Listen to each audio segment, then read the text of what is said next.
The Human Optimization Podcast is proudly brought to you by Vicon Supplements, where quality meets sustainability. Vicon's all-natural supplements are handcrafted and sustainably produced in Canada, bringing you products that nourish both your well-being and our planet. Visit viconsupplements.com today and be a part of a greener, healthier future. Are you ready to embark on a journey to the best version of you? Join me, Lisa Pitel-Killah, as I dive deep into the world of hair tissue mineral analysis and functional medicine with fellow experts, and guide you on the path of unlocking your full potential. As a multi-time kettlebell sport world champion, I'm on a mission to reach high-performance professionals from around the world to help you minimize tiring symptoms, maximize health, and gain unstoppable energy. This is the Human Optimization Podcast. Welcome, everybody, to a brand new episode of the Human Optimization Podcast. And we are going to have an amazing discussion today with Steve Welch. So let me tell you a little bit about Steve. Steve is a CEO and co-founder of Restore Hyper Wellness. And we're going to get into all that they do, or at least some of it, because there's a lot that goes on at Restore Hyper Wellness today. The largest direct-to-consumer retail wellness company in the country, with over 225 studios. That's amazing. Started his first big entrepreneurial success, Mitos, in 2001 with hardly a cent to his name. Without raising outside money, Steve built Mitos into a global biotech manufacturing company prior to selling it in 2007 at the age of 30 to a Fortune 500 company. Under Steve's guidance, Mitos developed several critical innovations and patents which transformed the manufacturing process of biological drugs and vaccines while establishing a global and sales distribution network. Steve, you have so much more to talk about. And so I promised that I would call upon you because, you know, that obviously was a big part of where you started, but now you're here and you have all of these amazing wellness locations doing all this amazing stuff, which we're going to dive into. Tell us how you got from A to B. It's a great question. Lisa, thanks for having me on.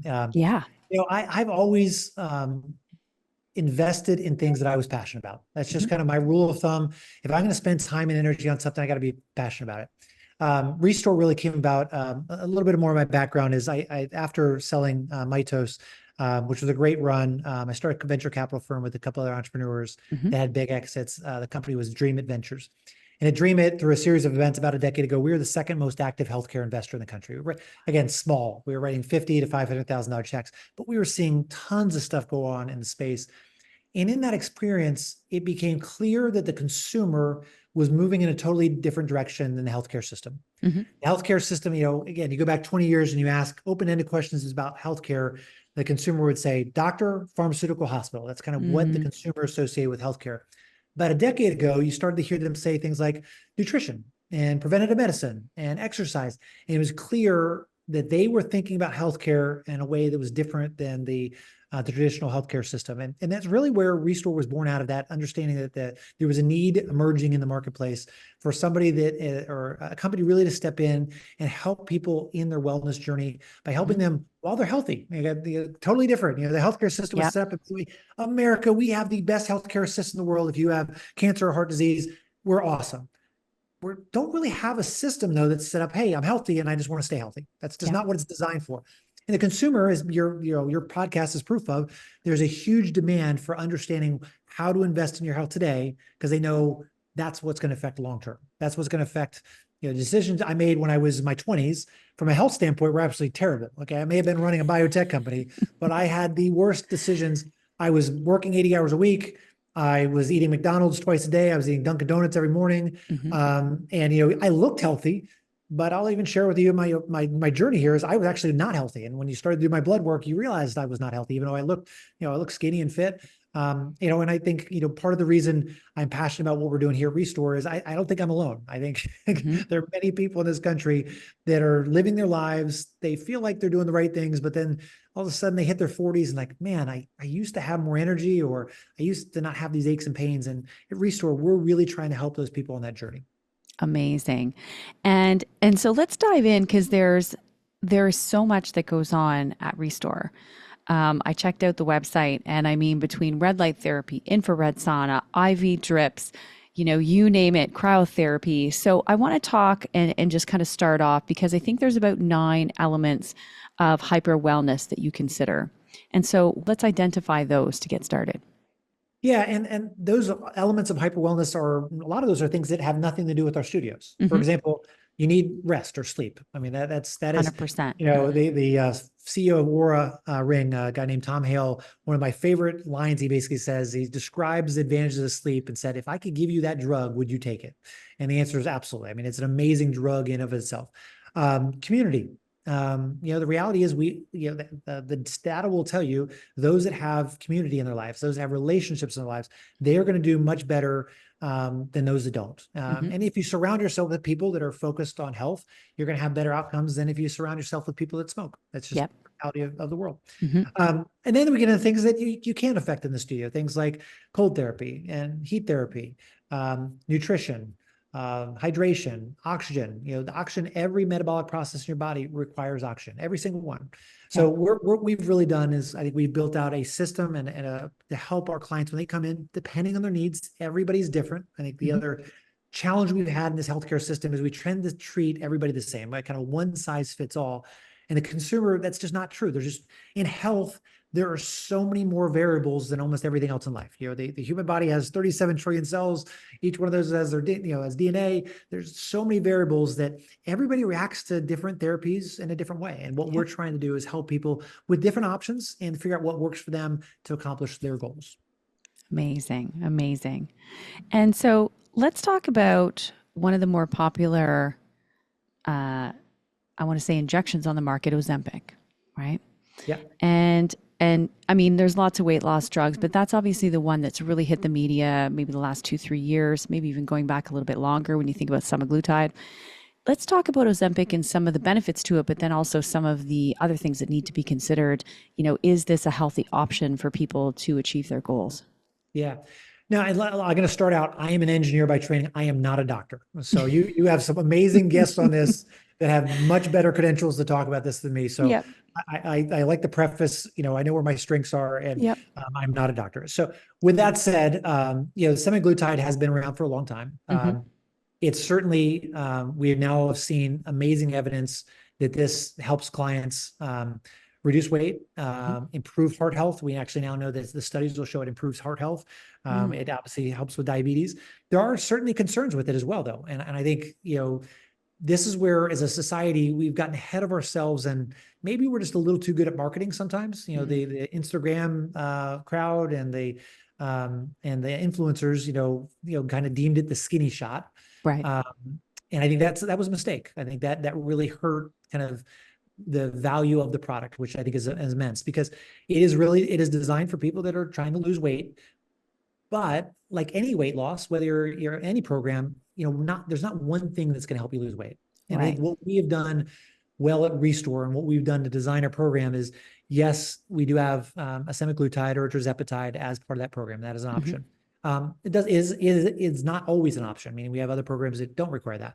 But if you're on those programs, we're doing blood testing because, again, there are issues that you got to be cognizant of. We use an in-body machine, so we're not all weight is the same. Muscle's great. Our chief medical officer often says, muscle is the longevity drug. It is the most important thing to have longevity. So losing fat good, losing muscle bad. Right. And there needs to be a trade-off between those two. And then we provide coaching. And the reason for that is what we saw in the market when we built this program was the skinny shot. And when people kind of got that in their head, they're like, oh, all I have to do is go take a shot and I'll be fine. The reality is people that do that often do lose weight, but that weight, we think they're probably losing too much muscle and too little fat. Right. So, we have a study under peer review right now of our actual clients that are in this program that shows pretty amazing results of, yes, you reduce fat, but as a percentage, you're actually increasing your muscle mass. Because if you do the other things, not just take the shot, but you make sure you work on your exercise, you make sure you work on your nutrition, and you measure those things frequently by looking at, on our case, getting on an in-body machine and looking at your muscle mass, your visceral fat. That's how you actually get good outcomes, is by really helping people understand what they're doing and why they're doing it, because ultimately that's also how you have to keep the weight off. So the skinny shot, Exactly. it doesn't always, it works in the short term, but I don't know that it really works for long term. And I think that's what we've really done a good job of designing a program that works. And the other thing is we now know that you get deficient in vitamin C, for example, when you're on the product. We also know there's high rates of dehydration, and those are other things that we supplement in our program, vitamin C shots and drips that help clients address some of those shortcomings. Because I will tell you, I think while I think there's been misrepresentation of what this product does, I also think there's been misrepresentation to the bad side of all the advantages, meaning there's so many values that we're seeing to being on these drugs. But like every drug you're going to put in your body, like any food you're going to put in your body, there's trade-offs that we just need to understand. Exactly. No, that makes total sense. And it does make sense too, because I think that was a misconception to a lot of people. And you made a really good point with making sure that the muscle to fat ratio, right? Making sure the percentages of those were moving in the right direction. Because I think a lot of people ended up, what we term fat skinny, right? They lost all the muscle and then they looked thinner, but they really didn't have muscle there. It was just a shrinking of muscle and a little bit of fat. So overall they were smaller, but it wasn't because of a loss of fat specifically. So that was a big, something to and be again, aware I of, think it's sure. important to stress that's true of almost every weight loss program out there. Meaning if you just do, hey, I'm going to reduce my calories, but you don't adjust other things, you end up with the same problem. And Exactly. data plays that out. Yeah, 100%. I agree. And so let's talk a little bit about, I want to hear a little bit more because I went through and did a session. This was years ago, probably like 2018, maybe 19, somewhere around there. And I did the ice bath, like the breathing, the training, and did the ice bath. I've never actually done cryotherapy. And so I want to know a little bit of the history. I mean, I kind of understand a little bit of the science, but tell me a little bit about that. I know people will love to hear this. And I saw the pictures of what the, kind of what the apparatus looks like within the studio. And it's super cool. It is. And it's very social. Multiple people, most of our systems, multiple people going together. And if you're looking for a good date night or with your spouse, it's a good option. So you get healthy and share some experience. The history of cold therapy is very long. In fact, literally the oldest known text to man discusses cold therapy. Hippocratic School of Medicine, BC, talks about cold therapy. So this, cold therapy is not something new. In fact, arguably it's one of the longest therapies that we've had as a race. I think what is unique is ice baths, and I've done ice baths. I've done many ice baths in my life. Ice baths are pretty terrible. Like it's agonizing. There's just no way around it. And by the way, people still should do them because they're healthy and they provide a lot of value. But what we really tried to do with cryotherapy, and cryotherapy has been around since the 70s in Japan, but we tried to really design a user experience that made it more enjoyable. And that sounds crazy because we're putting you in a chamber where we're taking you down to negative 155 degrees Fahrenheit. Okay, that's cold. But we've done that in a way, we have music. That sounds silly, but when you're there for 3 minutes and you're trying to distract the mind a little bit from the discomfort, music really matters. We've added a social element to it. A significant portion of our clients come in, they do it with friends. And because of that, trust me, doing a 3-minute session at negative 155 degrees is way more, it goes faster and way more enjoyable when you do it with a friend. There's no question about it. So, everything we've tried to do at Restore is to bring a social element to it because we do believe, again, community is a big part, as one of the 9 elements of hyper wellness. It's a big part of making sure people progress on their wellness journey. And the best way to do that is to make things fun and make them social. I think that's one of the areas we've been so successful in all of our product lines. Amazing. Yeah. And so for those, you got to visit the website. I mean, I know that you guys listening and watching are going to be so curious, but the pictures are pretty amazing. And so infrared sauna, I mean, that's a pretty common one. Red light therapy, though, maybe isn't as well known, I think, to more for health, kind of health practitioners and what have you. But tell us a little background on red light therapy and some of the benefits that come alongside that. Yeah, so that's certainly one of the newer therapies that's entered the market. The data on it is growing. There's no question. this is one I do red therapy. Actually, I have one in my house. Everything else I do at Restore Red Light's the only one I have in my house because I do it, almost every night. Yeah. It is proven to improve everything from skin health to optical health, to reduces hair loss. And that studies on it, if you go back and you look at hyperbarics, if you look at saunas, there is decades upon decades of deep studies. Yeah. The PBM or photobiomodulation studies are younger, but we are, and our science team strongly believes that the science is there and supportive, and that's why we continue to invest in it. Yeah. Yeah, I agree. And what about, so I am seeing more and more, and you may or may not have an answer to this, but I'm curious.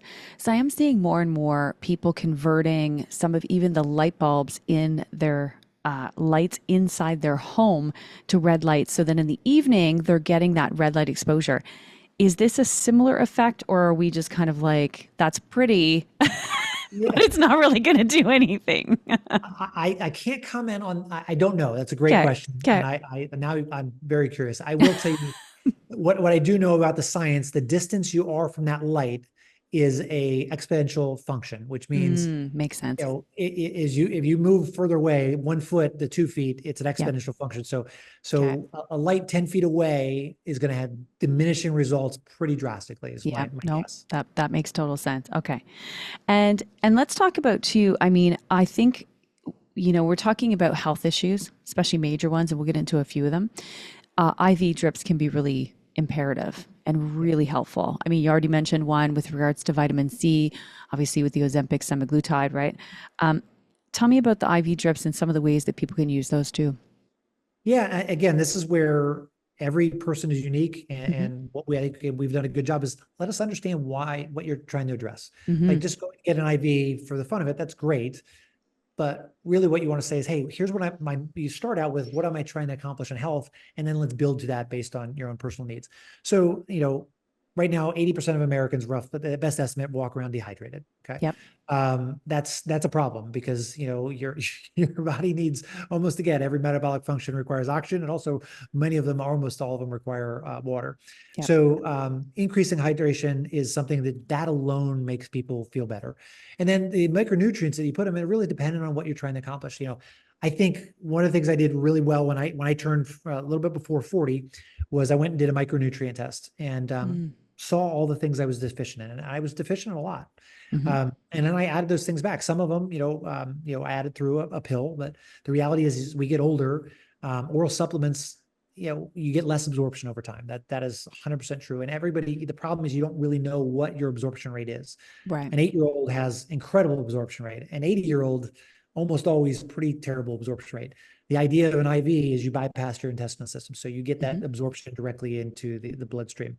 And, with most micronutrients, that's critically important. So I started my journey here called in my late 30s. I'm 47. And if I go to get a micronutrient test, I'm not deficient in anything. That's not by accident. That is a investment I continue to make every day to make sure I have the things that I need to be healthy every day. Yeah. Yeah. No, it makes sense. And what about, let's talk about as well. I mean, a lot of these restorative practices can be used for, as I mentioned, conditions, right? Diagnoses. I mean, and so one of the conditions I think is very relevant in this day and age, there's two I'm going to mention. The first one's chronic pain. Yeah. Right. Because I feel like, even as we get more wise, I was like saying more wise, it's not about getting older, it's being wiser. These things pop up. Right. And so being able to mitigate that, what are some of the therapies kind of, we've discussed a couple already, but that can help mitigate things like chronic pain? Yeah. What's interesting about chronic pain is I think is actually in so many ways the silent killer. And it's the silent killer of your ability to live the life you want to live. All of a sudden, if I could not, I'm an active kiteboarder, surfer. If I couldn't do those things, my life would be very different. My enjoyment of life would be very different. Yeah. And we see this all the time with our clients where, my partner, Jim, at one point had a lady write him a letter saying we saved her marriage, excuse me. And that's kind of a weird thing to get. When you look at what she described is her husband was in so much pain that he sat on the couch and watched, the news and got pissed off every night. Just if you listen to the news these days, you get upset. Right. So he started doing cryotherapy, and it took the edge off of his lower back pain. Where all of a sudden they were walking around the pond every night. And she said that was the difference, not only in her life, his life, but her life, because she was able to build that relationship back. So the reason I give that story is I think that pain element or chronic pain can be so devastating. There's so many things above and beyond. We tend to think about the pain itself, but it's the secondary effects of that pain that actually I think are more devastating. Yeah. So, there's no, again, one size fits all, but certainly I get lower back pain all the time. And I do cryotherapy. As soon as I do, I will go do cryotherapy until it goes away. And the data will show you that, like all cold therapy, you're going to reduce inflammation. Yep. Not all pain is caused by inflammation, but most pain is caused by inflammation. And we now have studies at Restore, and you can check out on our website where we have peer-reviewed studies that will show not only are we reducing your inflammation biomarkers when you do cryotherapy, but even if you consistently do it, 6 months later, you're still seeing your inflammation biomarkers reduced. And I think that's true of cold therapy across 6 months so later. it has a huge Wow. impact. Wow. That is amazing. Yeah. That is really amazing. So I think this is where, I also think there's a generational shift happening. I think call it the baby boom generation kind of grew up, and the doctor tells me what to do, and that's what I do. Nothing wrong with that. But I do think the younger generation is now saying, hey, I've seen the decisions my parents and grandparents made, and I saw the results of those. Number one, I'm going to invest earlier. And number two, I'm going to take ownership of it and agency of it earlier in life. Yeah. I think that is one of the big differences you're seeing in society. And pain is a good example where, my father, who I love and adore, he would have to be on his deathbed in pain before he would go do anything, just because it's like, I'm fine, I'll tough it out. Yep. Where as soon as I have the slightest, I got a little discomfort there, I'm going to go take care of it because I don't want it to get worse. And I want to continue to be able to do the things I want to do. Exactly. Yeah, no, that makes total sense. And let's talk about the same one, because I find one of the other symptoms or experiences that people have nowadays more than ever, I feel, is anxiety. Yeah, that's a tough one, and certainly it is a big problem. There's no question. In fact, you could argue it is the biggest health crisis we have in the country, especially with kids and teenagers. Yeah, that is one. I think part of this comes back to the secondary effects of it. And what I mean by that is too much time in front of screens. Yep. Too much time away from people. Too much time under UV lights. And we just didn't evolve. We evolved to move around a lot. We evolved to interact with people and have relationships. I think those things have gone away, or not entirely, but they've been diminished. And I think as a society, and this is certainly above and beyond just Restore, is we have to acknowledge that's a problem. And we have to be willing to invest in making sure, again, you can continue to move and do those things socially. Like if your health isn't right, I give a talk on the kind of the 3 buckets of my life. One is family, work, and me. None of those buckets work if I'm not healthy. Yep. So people that have lower back pain are less prone to going out and going to the bar with people at night or going to play soccer on the weekends. So that's why I think it is so important that you take care of health first, because nothing else works if your health doesn't work. And anxiety, I think, is a good example of that. I think the anxiety, if you aren't healthy, it's hard to do the other things that are needed to get rid of anxiety. And I think at a minimum, I'm a proponent of schools should be banning cell phones. At least with the kids, get the cell phones out of their hands. When they're older, we'll let them make that decision. But there's just so much damage getting done in society as we have, kids are just growing up looking at their phone as opposed to looking a friend in the eye, which is a pretty important characteristic you're going to need later in life.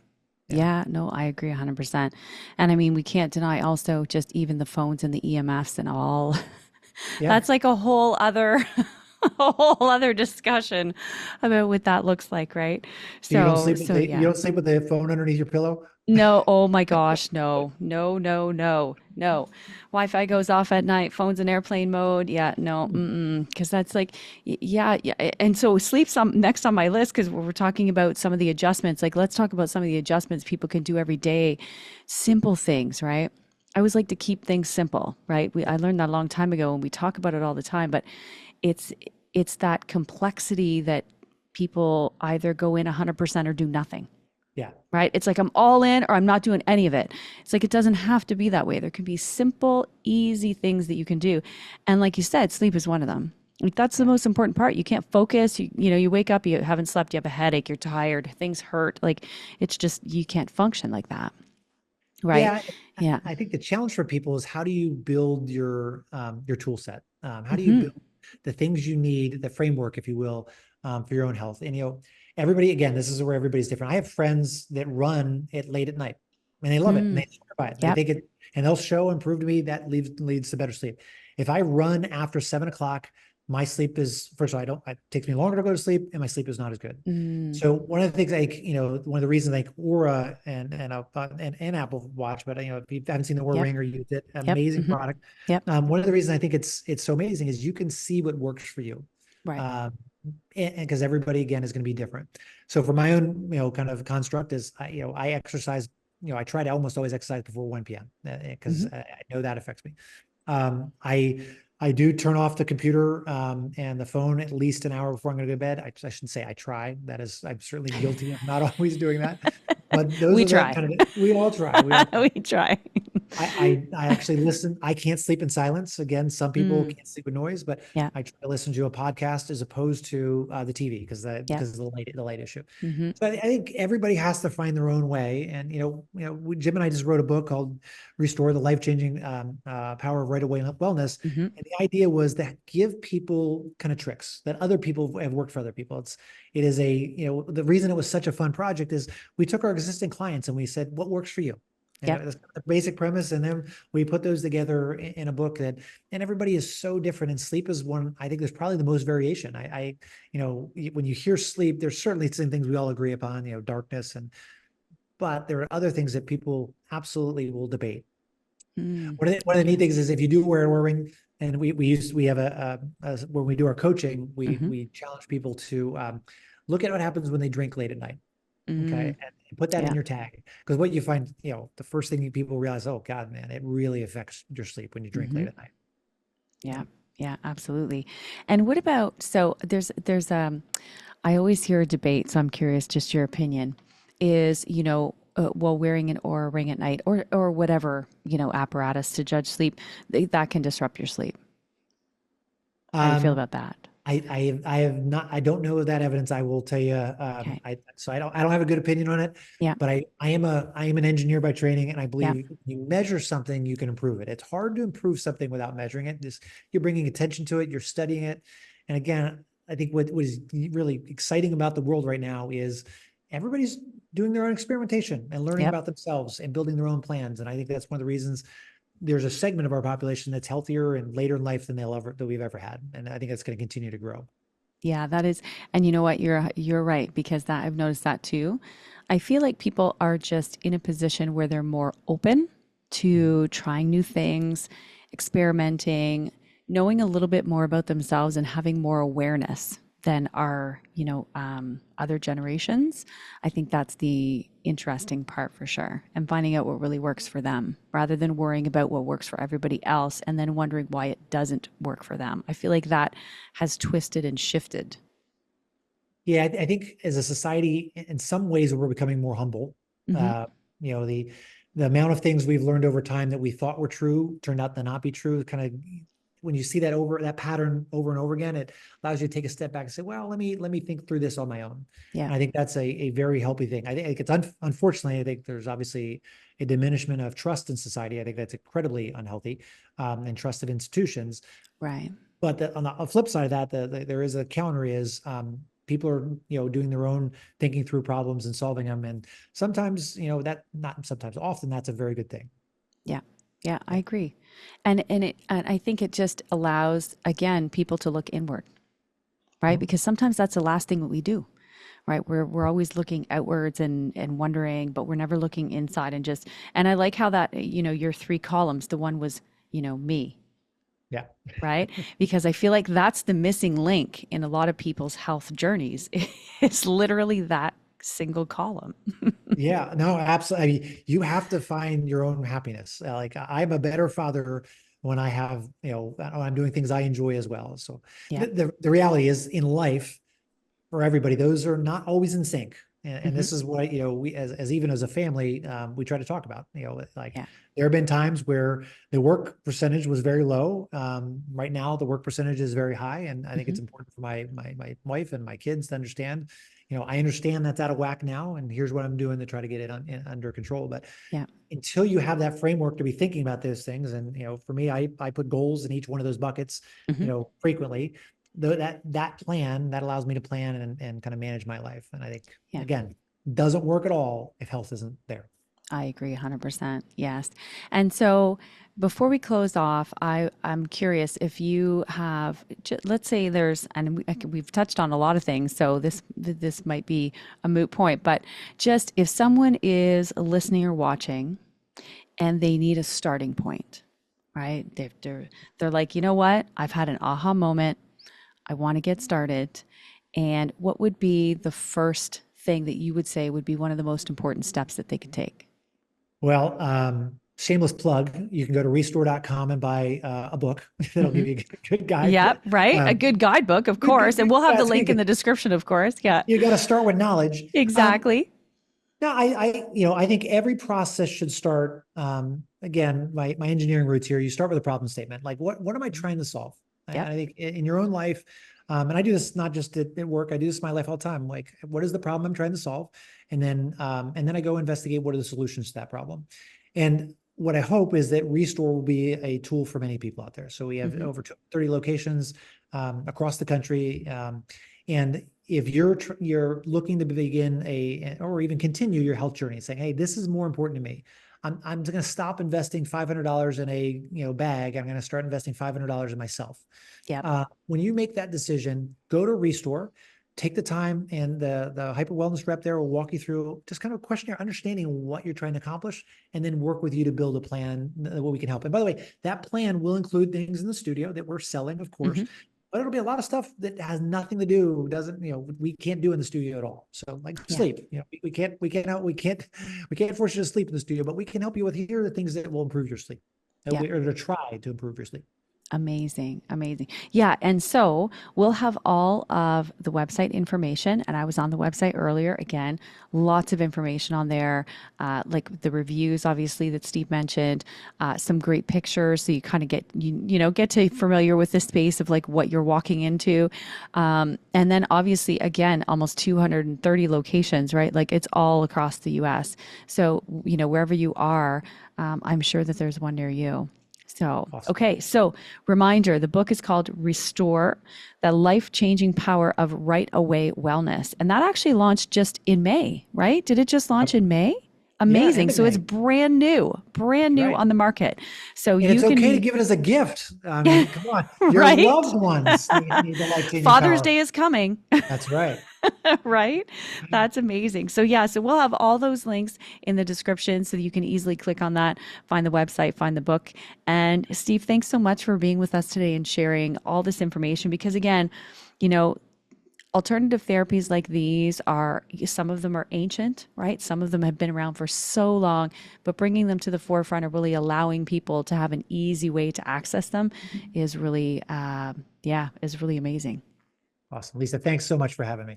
My pleasure. So thanks for joining us. For those of you watching on YouTube, make sure you subscribe to my channel. There's a brand new episode every 2 weeks. Make sure you give this episode a thumbs up. If you're listening on your favorite podcast host, make sure you give this episode a like, and we will see you next time. Thanks for joining us today on the Human Optimization Podcast. Episode technical production is by Grace Sylvester and guest booking by Stu Tate. Want to learn more? Visit Pitel-Killah.com for incredible free resources to supercharge your journey to becoming the best version of you. If you enjoyed this podcast, please like and subscribe to the Human Optimization Podcast and follow me on social media at Pitel-Killah.